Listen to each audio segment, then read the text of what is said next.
Girl, are your clients complaining about lifting? Well, here's how to fix it. Hey y'all, my name is Christy. As y'all know, I'm y'all nail tech bestie, nail tech mentor. Yeah. And today we're talking about lifting. Like if your client's saying, hey, my nail's falling off fast, hey, my nail's lifting up, like you need to fix this. This is how you're gonna fix this right now. So go ahead and like the video and let's get straight into it. First of all, prep. Proper prep. Y'all probably know I was gonna say this, but prep matters so much. Whether you're a beginner, whether you're a seasoned nail tech, whatever you're doing, your prep matters through and through. I don't care if you just started yesterday or if you started a year ago, if you started 10 years ago. If your nails is lifting right now, it's because the prep is not good. That's the main reason why. Okay. So cuticle work. I'll put videos on the screen right now so y'all can see what I'm talking about. Cuticle work is very important. I like using my drill bit. Okay. I like to get up in there with my bits and call it a day. Now I know some people still use like cuticle cream and the pusher backer, cuticle pusher. That's cool. You can use that if you want to use that. But I like using my drill. So to each his own. I wouldn't do both simultaneously. I would choose one or the other one. But I feel like for manicures, I like doing the cuticle cream and the pusher backer for just plain manicures. For extensions, gel extensions, acrylic, any of that kind of stuff, I like using my drill bit. That's me personally. I feel that the moisture on the nail, as y'all should know, but if you don't, now you know, the moisture on the nail from the cuticle creams is not good for extensions at all.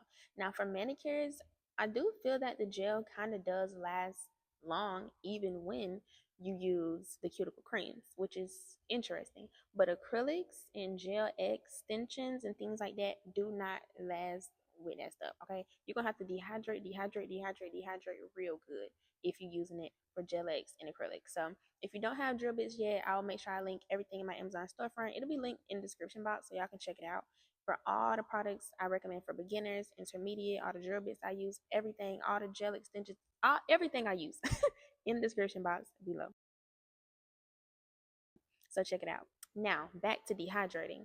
Dehydrator is honestly just alcohol and acetone. I don't know if y'all knew this, okay, but a lot of people talk about it, and that's really all it is. So you can make your own at home. Go to the dollar store, Walmart, get you some acetone, 100% acetone, okay?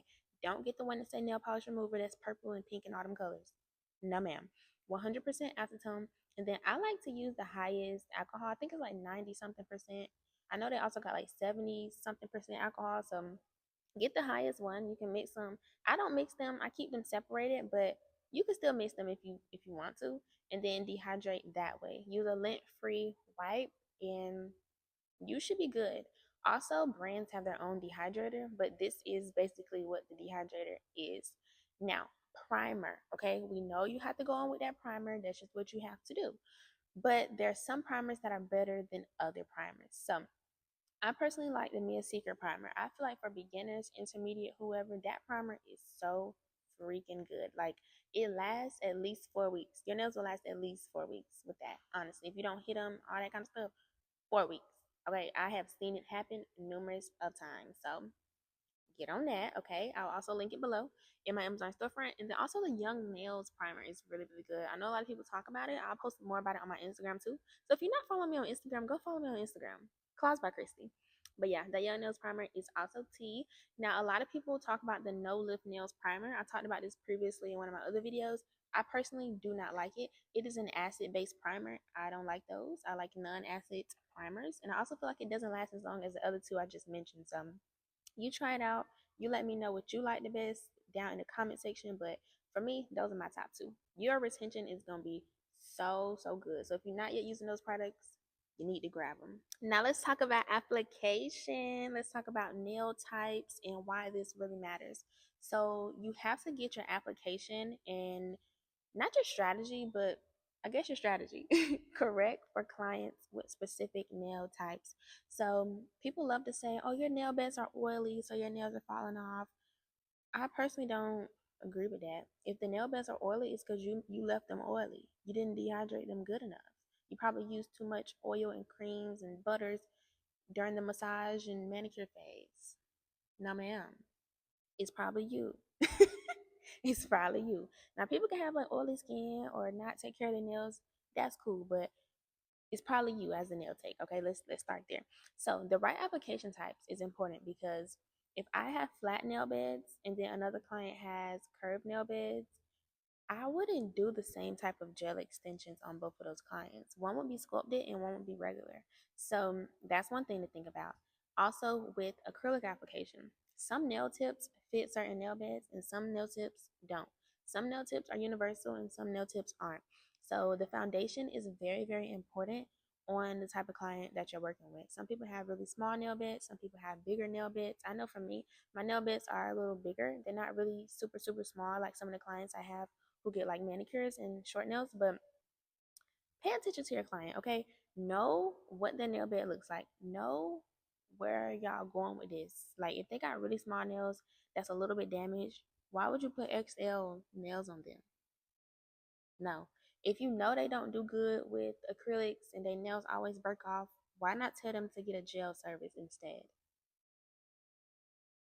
Like y'all might not know all the skills and all the things, that's why you're here, but start thinking about that stuff because some things work for some clients and some things don't. Also, techniques as far as how you apply your nail tips, sorry, and techniques as far as how you apply your acrylic. Do you have a good enough apex for this client? Do she need a bigger apex? Like, okay, I'm just trying to get y'all to figure it out. Use your brain, think a little bit. So those are some questions you need to think about with your next client because it's so important. Now, lastly, aftercare. Do y'all educate your clients on aftercare? It's very important because some clients really do not know what to do. Like, honestly, they don't know. You don't let them do anything when they leave. You don't give them anything. They don't have any cuticle oil. They don't know how to care for their nails. They rough. They always hitting them around. Then they want to blame it on you. But guess what you didn't do? You didn't educate them on aftercare. You're a nail tech, but you're also so many other things. Okay, you need to know your craft in and out. If you don't, that's what you got me for. So hit the subscribe button. Okay, okay. But you need to know what you're doing in and out. I can tell you all this stuff that I know because I did it for so long, like 3 years straight before I even started educating. Okay, I've seen hundreds of clients before I even started educating. So definitely know the type of client you're working with and educate them on what they need because for everybody, it's different. It is different for every single person. That's why I have a mentorship. That's why I teach people one-on-one because everyone's story is different. Everyone doing different kind of stuff, you know? And the same thing goes for you and your client. They have different nail types. They have different lives outside of this. Like some people care more than others. Educate your clients on aftercare, okay? I don't care if you have to write it down, tape it to the desk. Know what you need to do, have aftercare instructions, and educate them. Period. Now, if you want any free resources from me, they'll be down below in the description box.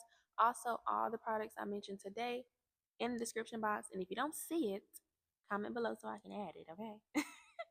And that will be it for today's video. Thank you so, so much for watching. I'll see y'all tomorrow on the next one. Bye.